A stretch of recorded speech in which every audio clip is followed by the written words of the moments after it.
అప్పుల బాధలు వెంటాడుతున్నాయా? అయితే 6 JVR వారి జాతిరత్నాలు ధరించండి. నమస్తే, వెల్కమ్ టు అవర్ ఛానల్. నేను మీ ప్రియాంకారావు. ఈ రోజు మనతో పాటు ఉన్నారు ప్రముఖ పొలిటికల్ అనలిస్ట్ అప్పసాని రాజేష్ గారు. వారితో మాట్లాడదాం. నమస్కారం సార్. సార్, లాస్ట్ టైం జరిగిన చిలకలూరుపేటలో ఏదైతే ప్రధానమంత్రి నరేంద్ర మోదీ సభ జరిగిందో ఆ సభకి రీసెంట్గా జరిగిన అమిత్ షా గారి సభకి రెండింటికి మధ్య వ్యత్యాసం చాలా కనిపిస్తుంది. అంటే వైఎస్ఆర్సీపీపై బీజేపీ దాడులు ఎక్కువయ్యాయి అనేది చాలా క్లియర్ కట్గా తెలుస్తుంది. అసలు బీజేపీలో ఈ మార్పుకు కారణం ఏంటి? ఈ దాడుల వెనుక అసలు ఏముంది ఏంటి? మార్చి 17వ తారీఖు రోజు గుంటూరు జిల్లా చిలకలూరుపేట దగ్గర బొప్పూడి దగ్గర జరిగిన ఎన్డీఏ సమావేశం నరేంద్ర మోడీ గారు, చంద్రబాబు నాయుడు గారు, పవన్ కళ్యాణ్ గారు ఆధ్వర్యంలో జరిగిన ఒక భారీ బహిరంగ సభ.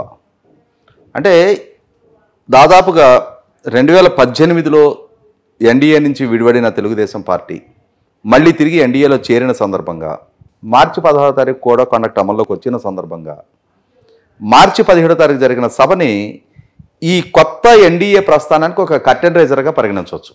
ఆ కర్టెన్ రైజర్ కార్యక్రమానికి ప్రధాని స్థాయిలో నరేంద్ర మోడీ గారు, చంద్రబాబు నాయుడు గారు, పవన్ కళ్యాణ్ గారు హాజరు కావడంతో ఈ సభా వేదిక నుంచి రాబోయే ఎన్నికల కురుక్షేత్ర రణరంగాన్ని ఎలా శంకరావం పూరించబోతున్నారు, అంటే ఏ విధమైన నినాదాలు తీసుకోబోతున్నారు, ఏ విధమైన ప్రసంగాలు చేయబోతున్నారు, వాళ్ళ భవిష్యత్ ఎజెండా ఎలా ఉండబోతుంది అని చెప్పని ప్రజలకు ఒక స్పష్టమైన సందేశం, సంకేతం ఇస్తారని చెప్పని రాష్ట్రం ఎదురు చూసింది. అలా ఎదురు చూసిన దానిలో భాగంగానే నేను కూడా ఒక ప్రత్యేక ఆహ్వానితుడిగా ఆ సభకు హాజరు కావటం కూడా జరిగింది. సహజంగా నేను నిశ్చితంగా పరిశీలిస్తాం కదా, మనం అక్కడికి వెళ్ళింది ఆ ప్రసంగాలు ఏం చెప్తారనేది వినటానికి కదా. ప్రధానమంత్రి హోదాలో నరేంద్ర మోడీ గారు జాతీయ అంశాలకు ఎక్కువ ప్రాధాన్యత ఇచ్చారు.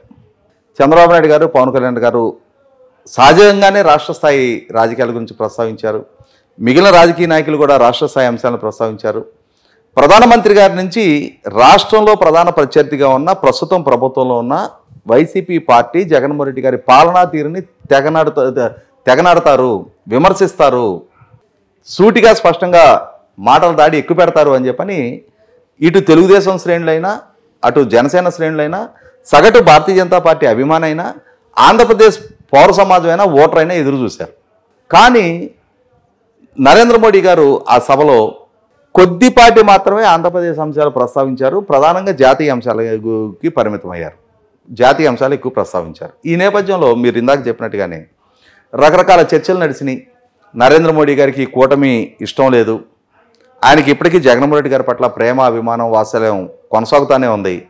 ఆయన అందుకే జగన్మోహన్ రెడ్డి గారిని విమర్శ చేయలేదు, జగన్మోహన్ రెడ్డి గారి తప్పులను ప్రస్తావించలేదు, రాష్ట్ర అభివృద్ధి గురించి మేము ఈ విధమైన అభివృద్ధి ప్రణాళికలు రచించబోతున్నాం అని చెప్పని ఒక సంకేతం ఇవ్వలేదు.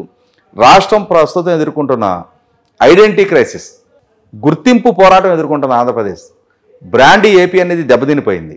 రాష్ట్ర రాజధాని అతిగతి లేదు, రాష్ట్ర ఇరిగేషన్ రంగం కొనారిల్లిపోతూ ఉంది, విభజన చట్ట హామీలు పూర్తి స్థాయిలో అమలుకు నోచుకోలేదు. ఇటువంటి నేపథ్యంలో వీటి గురించి ప్రస్తావిస్తారు, భరోసా ఇస్తారు, ధైర్యం నింపుతారు, భవిష్యత్తు ఆశాజనకంగా ఉంటుందని చెప్పని ప్రజలకు వివరించి చెప్తారని చెప్పని ఆశించిన పౌర సమాజం ఆ విధమైన ఆశ నెరవేరలేదు. ఎందుకు ఈ కూటమి వల్ల ప్రయోజనం ఏంటి అని చెప్పని విమర్శలు ఎక్కుపెట్టారు. అదే సందర్భంలో అధికార పార్టీ కూడా, వైసీపీ పార్టీ కూడా ఈ కూటమిలో సఖ్యత లేదు, ప్రధానమంత్రి గారికి ఇప్పటికీ జగన్మోహన్ రెడ్డి గారి పట్ల వాత్సల్యం ఉంది అని చెప్పని చిత్రీకరించే ప్రయత్నం చేశారు. ఈ నేపథ్యంలో తర్వాత అనకాపల్లి పర్యటనకు వచ్చిన సీఎం రమేష్ గారు నామినేషన్ సందర్భంగా పర్యటించడానికి వచ్చిన, మద్దతు తెలపడానికి వచ్చిన రక్షణ శాఖ మంత్రి రాజ్నాథ్ సింగ్ గారు, ఆయన చాలా సూటిగా స్పష్టంగా జగన్మోహన్ రెడ్డి గారిని జైలుకి పంపిస్తాం అని చెప్పి చేసిన ప్రకటన ఒక రకంగా ప్రకంపనను సృష్టించింది. ఆ తర్వాత రాష్ట్ర పర్యటనకు వచ్చిన వివిధ కేంద్ర మంత్రులు కూడా అదే వైఖరి కొనసాగిస్తూ వచ్చారు. ఈలోపుగా ఉమ్మడి మేనిఫెస్టో రిలీజ్ అయింది. ఆ మేనిఫెస్టో రిలీజ్ సందర్భంగా మరొకసారి ఇటువంటి వివాదం రేకెత్తించే ప్రయత్నం చేశారు. ఆ మేనిఫెస్టో మీద చంద్రబాబు నాయుడు గారు, పవన్ కళ్యాణ్ గారి బొమ్మలే ఉన్నాయి, నరేంద్ర మోడీ గారి బొమ్మ లేదు.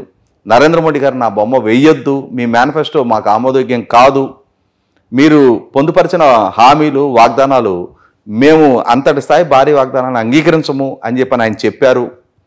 అందుకనే నరేంద్ర మోడీ గారి బొమ్మ దాని మీద లేదు అని చెప్పని వైసీపీ పార్టీ దాన్ని ఒక వివాదాస్పదంగా మలిచే ప్రయత్నం చేసింది. అంటే కూటమి మధ్య అంతరాలు ఉన్నాయని చెప్పని సృష్టించే ప్రయత్నం చేశారు. కానీ అదే ప్రెస్ మీట్లో చంద్రబాబు నాయుడు గారు, పవన్ కళ్యాణ్ గారితో పాటుగా రాష్ట్ర భారతీయ జనతా పార్టీ పరిశీలకులు సిద్ధార్థనాథ్ సింగ్ గారు కూడా పాల్గొన్నారు. ఆయన కూడా ఈ మేనిఫెస్టోకి మద్దతు తెలుపుతున్నాము అని చెప్పని ప్రకటించారు. కానీ అక్కడ వారి ప్రస్తావనని, ప్రసంగాన్ని పరిగణలోకి తీసుకోకుండా ఈ కూటమిలో ఆల్ ఈజ్ నాట్ వెల్, కూటమి సమైక్యంగా లేదు, భారతీయ జనతా పార్టీకి ఇప్పటికీ కూటమిలో ఉన్న మిగిలిన 2 రాజకీయ పక్షాల వైఖరి పట్ల వైరుధ్యాలు ఉన్నాయి అని చెప్పని చిత్రీకరించే ప్రయత్నం చేశారు. ఇటువంటి పరిస్థితుల్లో అమిత్ షా గారు నిన్న ధర్మవరంలో సభలో పాల్గొనడం జరిగింది. అదే వేదిక మీద నుంచి చంద్రబాబు నాయుడు గారు కూడా పాల్గొనడం జరిగింది. ఆ పాల్గొన్న సభలో అమిత్ షా గారి ప్రసంగం ఒక రకంగా అధికార వైసీపీ పార్టీకి, అధికార పార్టీ నాయకులకి ముచ్చెమటలు పట్టించింది. అధికార పార్టీ మీద సూటిగా, స్పష్టంగా ఎటువంటి సెసపిషలకి ఆస్కారం లేకుండా ప్రతి తప్పుని ఎత్తి చూపుతా. అధికార పార్టీలో జరుగుతున్న ప్రకృతి వనరుల లూటి, అంటే లిక్కర్ పాలసీ మాటన లూటి, ప్రభుత్వ పాలసీస్లలో డొలతనాన్ని, రాజధాని లేనితనాన్ని, ఇరిగేషన్ ప్రాజెక్టుల విధ్వంసాన్ని, పెట్టుబడులను ఆకర్షించలేనితనాన్ని, అన్ని అంశాలని ప్రస్తావిస్తా. రాష్ట్రంలో పెరిగిపోతున్న నిరుద్యోగాన్ని, రాష్ట్రంలో పెరుగుతున్న నేర ప్రవృత్తిని, రాష్ట్రంలో పెరుగుతున్న భూ ఆక్రమణల్ని, రాష్ట్రంలో పెరుగుతున్న మహిళల మీద దాడుల్ని, అన్ని అంశాలని ప్రస్తావిస్తా నిన్న అమిత్ షా గారు చేసిన సుదీర్ఘ రాజకీయ ప్రసంగ నేపథ్యంలో ఖచ్చితంగా వైసీపీ పార్టీకి ముచ్చెమట పట్టినాయి. ఇదే సందర్భంలో నిన్న మరొకసారి రాజ్నాథ్ సింగ్ గారు జమ్మలమడుగులో వారు ప్రసంగించడం జరిగింది, ఆదోన్లో వారు ప్రసంగించడం జరిగింది. ఎక్కడ ఎటువంటి రాజీ ధోరణి లేకుండా భారతీయ జనతా పార్టీ తమ వైఖరిది, మేము కూటమి కట్టుబడి ఉన్నాం, ఎన్డీఏ ప్రభుత్వం రాబోతుంది, పరిపాలనా దక్షత కలిగిన చంద్రబాబు నాయుడు గారి నాయకత్వంలో ప్రభుత్వం ఏర్పడబోతుంది, ఆయన పాలనా హయాంలోనే రాష్ట్రం సుభిక్షంగా కొనసాగింది, జగన్మోహన్ రెడ్డి గారి పాలనా హయాంలో రాష్ట్రం అన్ని ప్రమాణాల్లో దిగజారింది అని చెప్పని నిన్న అమిత్ షా గారు, రాజ్నాథ్ సింగ్ గారు ప్రస్తావించిన నేపథ్యంలో అటువైపు చంద్రబాబు నాయుడు గారికి కితాబు ఇవ్వటం, ఇటు జగన్మోహన్ రెడ్డి గారిని తెగనాడుతున్న నేపథ్యంలో ఇప్పటి వరకు చేస్తున్న ప్రచారం ఒక్కసారిగా అధికార పార్టీకి బూమరాంగ్ అయినట్టుగా కనిపిస్తుంది. ఎందుకంటే ఇక్కడ ఎప్పుడైతే అమిత్ షా గారు ఇంతటి కఠిన వైఖరి నిన్న ప్రదర్శించారో, ఆ ప్రదర్శించిన కొద్ది గంటల్లోనే డీజీపీ గారిని బదిలీ చేస్తూ కేంద్ర ఎన్నికల సంఘం ఒక స్పష్టమైన నిర్ణయం తీసుకున్న నేపథ్యంలో Bharatiya Janata party institutional support, ఏ సపోర్ట్నైతే ఆశించి తెలుగుదేశం, జనసేన, భారతీయ జనతా పార్టీ తోటి పొత్తు పెట్టుకున్నాయో, అంటే రాష్ట్రంలోని వ్యవస్థల మొత్తం కూడా జగన్మోహన్ రెడ్డి గారికి పాదాక్రాంతం అయి ఉన్నాయి. ఆ పాదాక్రాంతం అయ్యున్న వ్యవస్థను అడ్డుపెట్టి జగన్మోహన్ రెడ్డి గారు ఏకపక్ష ఎన్నిక ప్రయత్నం చేస్తూ ఉన్నారు. ఇటువంటి పరిస్థితుల్లో ఫ్రీ అండ్ ఫెయిర్ ఎన్నిక జరగాలి అని అంటే కేంద్రంలో అధికారంలో ఉన్న భారతీయ జనతా పార్టీ సహకారం అవసరం. కాబట్టి ఇక్కడ రాష్ట్రంలో ఓటు స్టేక్ పరంగా పెద్దగా బలం లేకున్నా కూడా భారతీయ జనతా పార్టీ తిట్టి పొత్తు కోసం ఈ 2 పార్టీలు సిద్ధపడ్డాయి.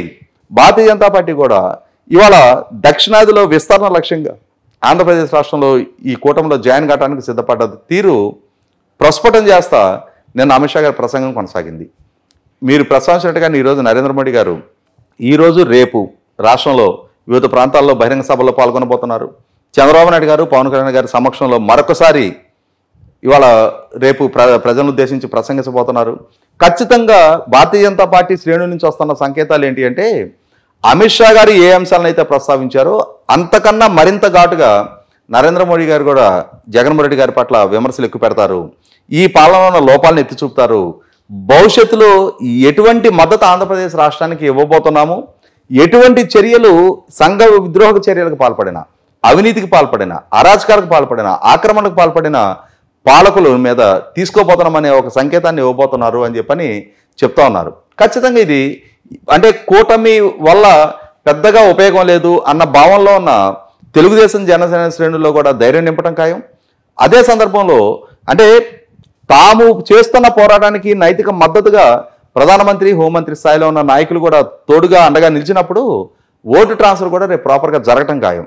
ఇప్పటికే భారతీయ జనతా పార్టీ 6 పార్లమెంటు స్థానాల్లో పోటీ చేస్తున్న నేపథ్యంలో మొదట్లో కనీసం ఒక స్థానంలో నెగ్గడానికి ఆస్కారం ఉందా, అసలు భారతీయ జనతా పార్టీకి ఆంధ్రప్రదేశ్ రాష్ట్రంలో ఓటు బ్యాంక్ ఎంత, వీళ్ళు 6 పార్లమెంటు స్థానాల్లో పోటీ చేస్తున్నారని చెప్పని రకరకాల చర్చలు జరిగినాయి.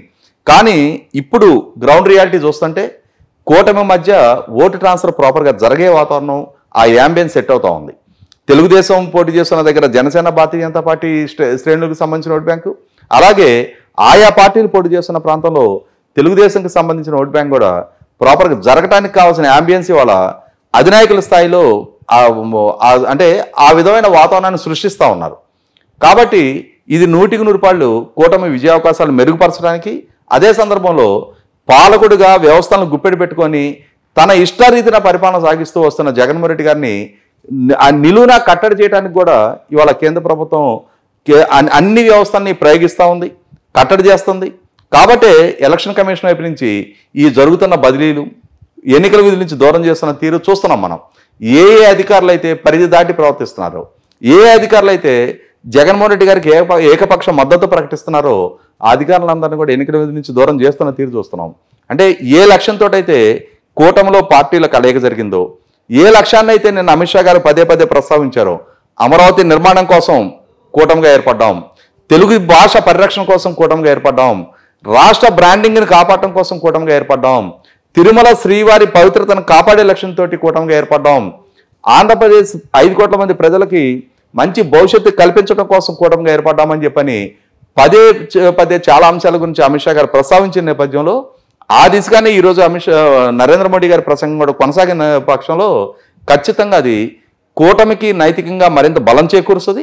అదే సందర్భంలో ఇప్పటికే పెరుగుతున్న ప్రభుత్వ వ్యతిరేకత నేపథ్యంలో నిన్న మొదలైన ఉద్యోగులకు సంబంధించిన పోస్టల్ బ్యాలెట్లు కూడా లక్షలాదిగా ప్రభుత్వానికి వ్యతిరేకంగా పోలేని అని చెప్పని వస్తున్న సంకేతాల నేపథ్యంలో ఖచ్చితంగా ఎన్నికల ముందు వైసీపీ పార్టీని మరింతగా డిమోరలైజ్ చేయడం కూడా ఖాయం.